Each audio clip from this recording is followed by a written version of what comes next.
Academic students, I am Shakeel Ahmad, and today's history topic is the Amritsar massacre 1919. So, in this regard, we will discuss a few things related to our previous topics. That was the Rowlatt Act. Uh, uh, when the Rowlatt Act was passed, you have already stated that there were mass strikes and demonstrations across India. So the strikes and demonstrations caused the British to ban anti-government or anti-British publications and to forbid public meetings. Furthermore, two nationalist leaders, Dr. Satyapal and Dr. Kichlu, were being deported without any trial. Uh, some more events happened and incidents happened due to which the conditions got more worst. Uh, for example, on 10th April, rioting started in the city of Amritsar, uh, and two banks were being attacked and looted out. Further, five Europeans were also killed in the same situation. British General Dyer had been posted to control the situation and to restore order and to keep peace over there.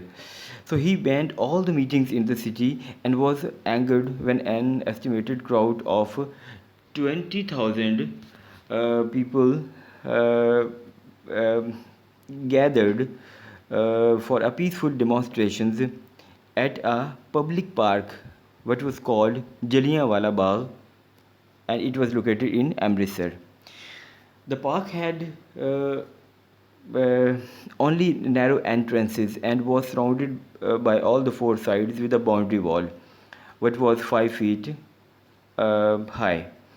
So, General Dyer had posted his troops at the entrances, and without warning, he fired on the unarmed crowd of men, uh, women, and children. The troops fired over uh, approximately 1600 rounds, and in that firing, many of the people were being killed, and estimate suggested around 400 people were killed, and more than 1200 people were wounded or injured in the panic to run from the bullets. So, General Dyer stated that he had fired on the crowd in the park to make the people uh, uh, obeyed the government orders. Um, in Amritsar, men were flogged in public and made crawl on hands and knees down a street. In Gujranwala, uh, a crowd meeting was bombed from the air.